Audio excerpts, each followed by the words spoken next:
Every single morning, somewhere in this world, two babies are born at the exact same moment. One might be blessed with what we call natural talent, and the other might seem ordinary at first glance. But here's the miracle I've witnessed over and over in my 40 years of watching people succeed and fail. That so-called ordinary baby, armed with discipline, often ends up living an extraordinary life. I remember sitting at a small diner in Idaho, watching a young waitress. She moved with such precision, remembering every order without writing them down, handling the morning rush like a symphony conductor. Someone said to her, "You must be naturally good at this." She smiled and said something that stopped me in my tracks. 6 months ago, I could barely carry 2 plates. I practiced with water-filled glasses in my apartment every night for 3 hours. Talent is like having a beautiful sports car.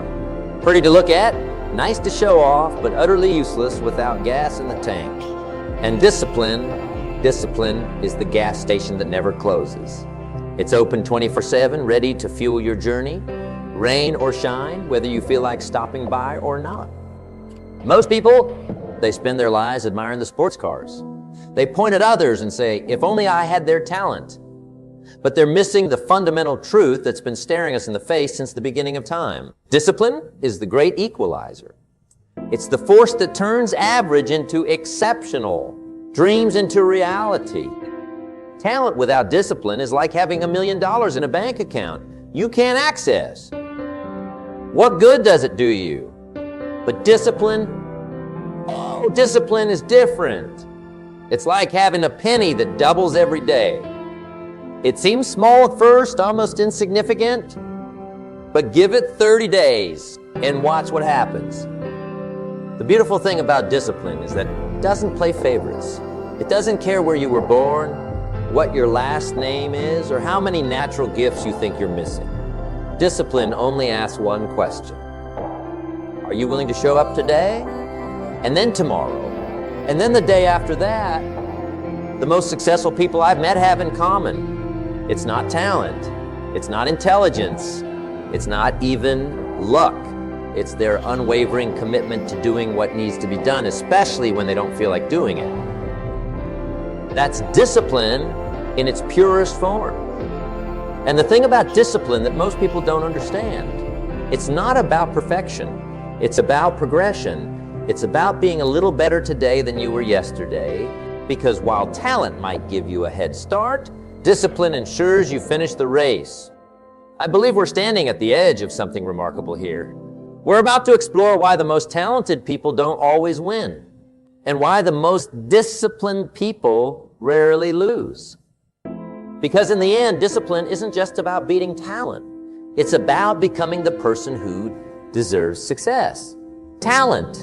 We've created this fairy tale around it. We see someone playing the piano beautifully, and we say, "Oh, they're so talented." We watch an athlete break a record, and we whisper, "They're just naturally gifted." But let me tell you something I learned the hard way. We're watching the performance, but we're missing the rehearsal. I'll never forget this young man I met in Chicago years ago. He was what people called a natural in sales. Everyone in his company talked about his gift for closing deals. One evening, after a business meeting, I found him sitting alone in the conference room. Know what he was doing? He was practicing his responses to customer objections. This so-called natural had filled 5 notebooks with different scenarios and responses. He'd been doing this every evening for 3 years. That's when it hit me. We're not seeing talent, we're seeing the results of countless hours of invisible work. The myth of natural talent is probably the most expensive lie we've ever sold ourselves. It's expensive because it robs us of our power. It's expensive because it gives us an excuse to stay comfortable. Society loves talent because talent makes a great story. Oh, we're born with it. Makes a better headline than they worked at it for 10,000 hours. But here's the problem with believing in natural talent. It's like believing in magic. It's entertaining, but it won't help you build a life. I've spent decades watching people succeed and fail. And I've noticed something fascinating. The ones who believe in talent often quit. when things get hard. Why? Because they think if it doesn't come naturally, they must not be meant for it. But the ones who believe in discipline, they just keep showing up.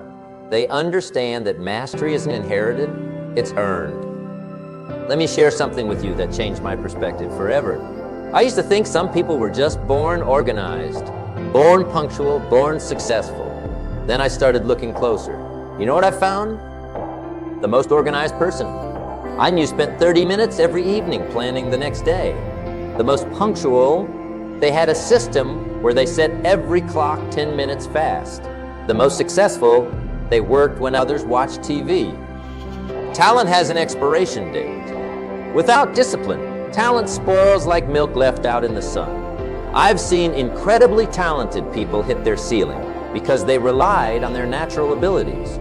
Meanwhile, I've watched seemingly average folks surpass them through sheer consistent discipline. Talent actually works against you sometimes. When things come easily, you don't develop the emotional muscles you need for the tough times. You don't learn how to push through difficulty. You don't build resilience. But discipline is like a faithful friend who shows up every single day, teaching you these crucial lessons whether you want them or not. The world is full of talented failures and disciplined successes. Every city has them. The naturally gifted student who never learned to study, now working a job they hate, while their average classmate who studied every single day runs a successful company. The talented athlete who skipped practice, now watching from the sidelines as their less talented teammate who never missed a training session plays in the big leagues. What we call talent is often just discipline in disguise. And the beautiful thing about discipline is that it's available to everyone. You might not be able to choose your natural abilities, but you can absolutely choose what time you wake up. You can choose to read instead of watch TV. You can choose to practice when others play. The moment you stop worrying about talent and start focusing on discipline, something magical happens. You take back control, because talent is about what you were born with, but discipline is about what you choose to do with what you have. And that choice changes everything. Because while talent might determine where you start, discipline determines where you finish. And I don't know about you, but I'm far more interested in where people finish than where they start. Most people completely misunderstand success. They're looking for these huge, dramatic changes. They want to transform their lives overnight. But that's not how it works. That's not how it has ever worked. Let me show you some simple mathematics that changed my life. If you improve just 1% each day, just one tiny percent, do you know where you'll be in a year? Not 365% better. You'll be 37 times better. That's the power of compound improvement. That's what discipline gives you that talent never will. Take two people. One with tremendous talent who improves 0.1% each day because they're relying on their natural ability, and another with average talent who improves 1% each day through pure discipline. After 1 month, it doesn't look like much. The talented person is still ahead. But by day 100, by day 200, the gap becomes so wide you can't even see across it. Discipline isn't just about working hard. It's about understanding the mathematics of daily actions. Every single day, you're either building momentum or losing it. There's no staying the same. Life doesn't have a pause button. I remember meeting a gentleman in Seattle who built a $50 million company. Someone asked him how he did it. They were expecting some complex strategy, some brilliant innovation. Know what he said? I made 10 sales calls every day. Never 9, never 11. 10 calls every single day for 20 years. That's discipline. That's mathematics. If you read just 10 pages of a good book every day, that's 3,650 pages a year. That's around 18 books. In 5 years, you've read 90 books. Now, imagine sitting across the desk from someone interviewing for the same position as you. They haven't read a single book since college. Who do you think has the edge? The mathematics of discipline are undefeated. They've never lost an argument. If you save $5 a day, Just skip that fancy coffee and invest it at a modest 8% return. You'll have over $100,000 in 20 years. That's not talent. That's not genius. That's just discipline plus mathematics. Is the mathematics of discipline work in reverse too? Skip your workout today. It doesn't seem like much. Skip it for a week, you still look the same. Skip it for a year. Now you're looking at a completely different person in the mirror. The mathematics don't care about your excuses. They just keep working, multiplying either your progress or your regress. Success leaves clues, and when you look at the clues successful people leave behind, you'll find they're all simple mathematics. Write 500 words a day. That's a novel in 4 months. Do 5 push-ups every morning. That's 1825 push-ups a year. Learn 1 new word a day. That's a college-level vocabulary in 3 years. The talent someone's born with, that's a one-time deposit in their account. But discipline is like compound interest. It builds on itself day after day, year after year. And just like compound interest, the earliest deposits yield the greatest returns. Everything has a price tag. Everything. But here's the catch. You don't get to choose whether to pay a price or not. The only choice you have is which price you're going to pay. The price of discipline or the price of regret. I learned this lesson in a way I'll never forget. Years ago, I sat in a small office in Chicago with one of my early mentors. He was a man who'd built something extraordinary from nothing. I was complaining about how hard it was to stick to my goals, how much I had to sacrifice. He walked over to his filing cabinet, pulled out 2 folders, and placed them on his desk. "Take a look," he said. The first folder contained his daily schedule from the past 20 years, up at 5 a.m. Exercise, reading, planning, working, learning. The second folder, his bank statements showing how he'd grown from nearly bankrupt to financially free. His 2 folders, he said, show the price of discipline. Now, would you like to see the price of regret? Visit any nursing home and ask people what they wish they'd done differently? That hit me like a ton of bricks, because the price of regret, it's always higher, always. And here's what's interesting. You pay the price of discipline in ounces, but you pay the price of regret in tons. The price of discipline might be waking up an hour earlier when your bed feels so comfortable. The price of regret is looking back at a decade of mornings wasted, opportunities missed, potential squandered. The price of discipline might be saying no to that extra slice of pizza, that extra hour of TV, that impulse purchase. The price of regret, that's carrying around 50 extra pounds at your daughter's wedding, having nothing meaningful to show for your free time, working well into your 70s because you never saved. Most people focus on what discipline costs them today. They say, I can't afford to invest that $100 a month. But they never ask themselves, can I afford not to? They say, I don't have time to exercise. But they never ask, do I have time to be sick? They look at the price of discipline and think it's too high without ever looking at the price tag on regret. I've noticed over the years, the price of discipline actually goes down over time. It gets easier. The habits that once felt like torture become automatic. But the price of regret, that just keeps going up. It compounds like a bad debt at a horrible interest rate. You know what else? Discipline has a refund policy. Every single thing you sacrifice today, every comfort you delay, every hard choice you make, it comes back to you multiplied. But regret offers no refunds. There are no do-overs on time wasted, opportunities missed or potential unfulfilled. I remember asking that mentor of mine years later what he considered his greatest achievement. Know what he said? Not his business success, not his wealth. He said his greatest achievement was that he could look in the mirror every morning and know he wasn't living a life of what ifs. He paid the price of discipline, willingly, daily, consistently.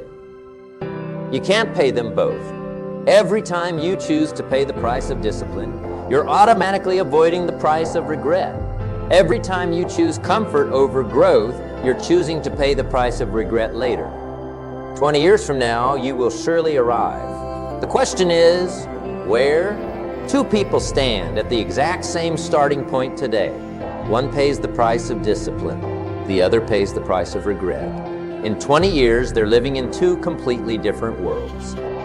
Now, what I'm about to share with you is the architecture of achievement. Because after watching thousands of lives transform, I've noticed that unshakable discipline rests on 5 fundamental pillars. Miss any one of them, and the whole structure becomes unstable. Your morning routine isn't just about starting your day. It's about setting the tone for who you're becoming. You see, the most common lie people tell themselves is, I'll do it later. But disciplined people, they don't negotiate with their mornings. They own. If you can't control your morning, you can't control your life. When you win the morning, you win the day. It's that simple. But winning the morning starts the night before. You've got to decide, are you gonna be the kind of person who runs their day or the kind who lets their day run them? Goal setting, they think goals are about the end result. But that's not it at all. Goals are about who you become in pursuit of them. When you set a goal, you're really saying, this is the person I commit to being. The goal isn't to write a book. The goal is to become a writer. The goal isn't to build a business. The goal is to become an entrepreneur. Now, here's something fascinating about environment design, the third pillar. Most people try to use willpower to overcome their environment. That's like trying to swim upstream. It's possible, but it's exhausting. Smart people, they design their environment so it carries them toward their goals. If you want to read more, put books everywhere and hide the TV remote. If you want to eat better, stock your kitchen with healthy food and get rid of the junk. Your environment will always win against your willpower. I remember visiting a friend's office years ago. He was one of the most productive people I knew. Know what I noticed? His desk faced away from the window. Too many distractions, he said. That's environment design. He wasn't trying to be more disciplined about not looking out the window. He simply removed the temptation. Accountability. Discipline isn't a solo sport. The most disciplined people I know, they all have somebody watching. They all have somebody they answer to. We'll often let ourselves down before we'll let somebody else down. Why do people hire personal trainers when they already know how to exercise? Because that appointment, that commitment to another person, that investment, it all creates accountability. When you're accountable to someone, your excuses have to face another person's scrutiny. And most excuses don't survive that scrutiny. Discipline isn't about being on all the time.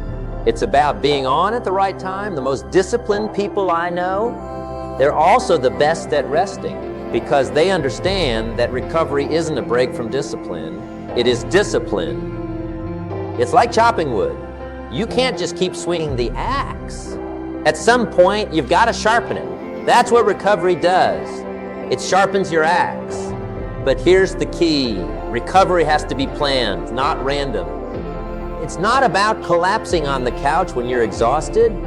It's about strategically recharging so you can perform at your peak. Your morning routine feeds into your goals.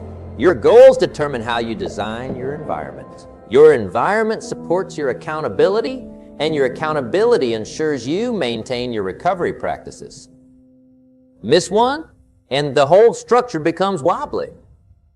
You don't need special talents. You don't need advantages. You don't need permission. You just need to understand them and apply them day after day. The creativity people show when making excuses. It's amazing, really. If people put half as much energy into achieving their goals as they do into explaining why they can't achieve them, we'd have a world full of champions. Let's tackle the biggest excuse I hear. I'm just not talented enough. I love this one because it sounds so reasonable, doesn't it? So humble even.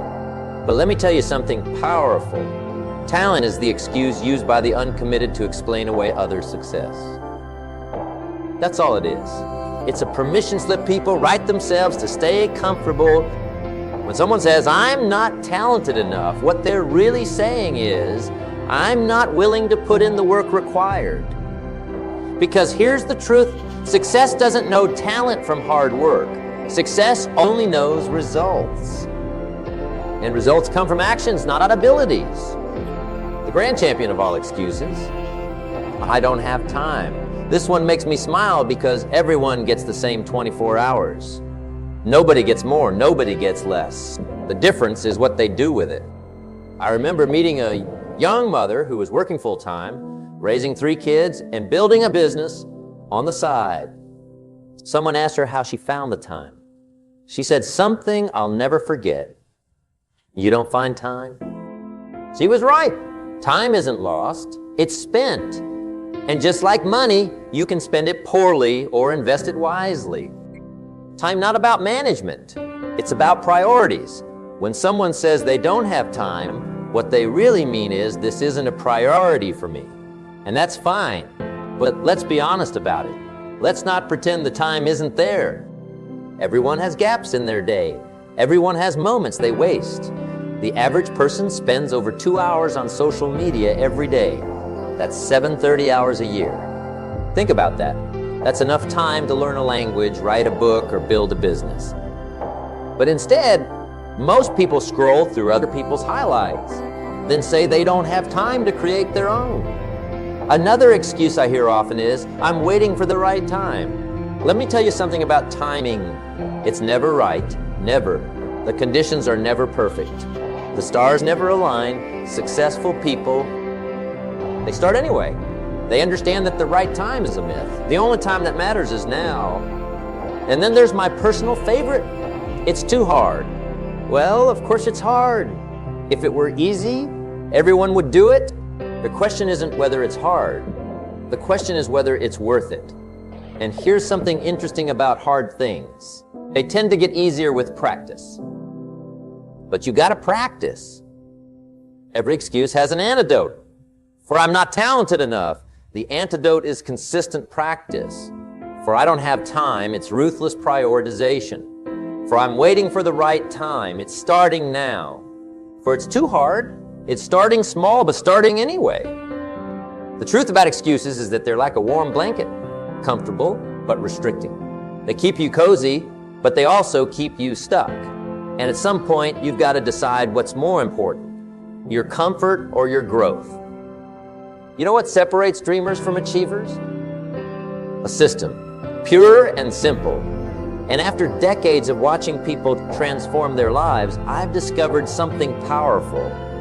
90 days is where the magic happens. Not a year, not a month, 90 days. Why 90 days? Because it's long enough to see real results, but short enough to maintain urgency. You can't procrastinate in a 90-day window. You can't fool yourself. The clock is always ticking. How it works. And I want you to write this down. First, you pick one area, just one. Most people fail because they try to change everything at once. That's like trying to catch 5 rabbits at the same time. You'll end up with none. Pick your rabbits. Maybe it's your health, maybe it's your business, maybe it's your relationships, but pick one.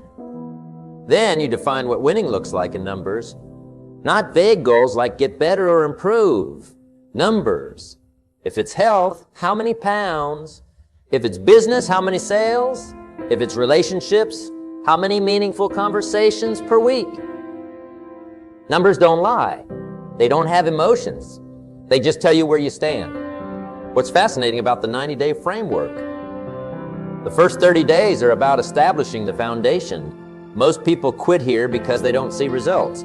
But you're not looking for results yet. You're building the machine that will create the results.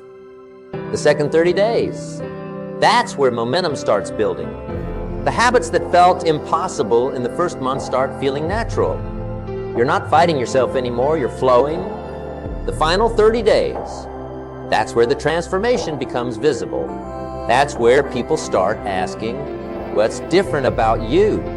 That's where the compound effect of your daily discipline starts showing up in the mirror, in your bank account, in your relationships.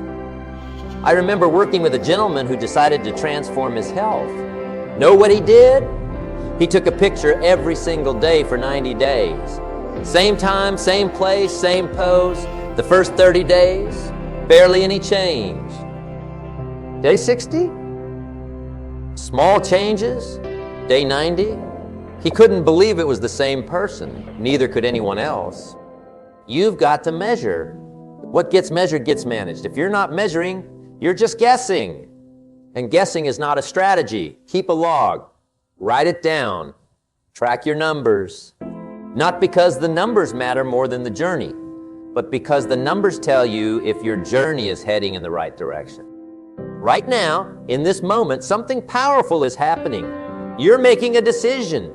Maybe you don't realize it yet, but you are. You're deciding whether to stay the same or to change, and that decision will echo through every tomorrow you have left. I want you to do something right now. Put your hand on your heart. Feel that? That's not just a heartbeat, that's time passing. Every beat is marking another moment. And here's the truth. That heart will beat about 103,000 times per day, whether you use those beats to move forward or stand still. Time will pass anyway. Most people wait for motivation to strike like lightning.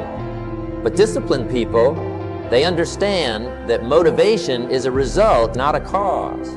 It comes from taking action, not from waiting for inspiration. They don't wait to feel ready. They get ready by starting. What I want you to do when you leave here today, take out a piece of paper. Not your phone, a real piece of paper. Write down one thing, just one, that you'll do differently tomorrow. Not next week, not next month, tomorrow. Make it small enough that you can't fail, but significant enough that it matters. Maybe it's waking up 30 minutes earlier. Maybe it's making 5 sales calls before lunch. Maybe it's reading 10 pages of a book. Whatever it is, write it down, because written goals have a way of transforming into reality. Then do something that might scare you a little. Tell someone, not everyone, just someone who cares about your success. Tell them what you're going to do and ask them to check on you. Not next month. Tomorrow? You see everything we've talked about today. The myth of talent, the mathematics of discipline, the price we pay, the pillars we build on, the excuses we overcome, the transformation process. It all comes down to this moment, this decision, this commitment. 10 years from now, you'll surely arrive. The question is, where will you be living with the results of discipline or the consequences of regret? Will you be wondering, what if for knowing I did? The choice is yours. It always has been. Talent might determine your starting point, but discipline determines your destination. Remember this? The pain of discipline weighs ounces. The pain of regret weighs tons. And every single day, you're choosing which one to carry. So let me ask you one final time. What's it going to be? Are you going to continue living like most people, hoping that talent and luck will somehow transform your life? Or are you ready to join the few who understand that disciplined action, taken daily, is the only path to lasting change? The decision is yours, and your life will reflect that decision. Thank you.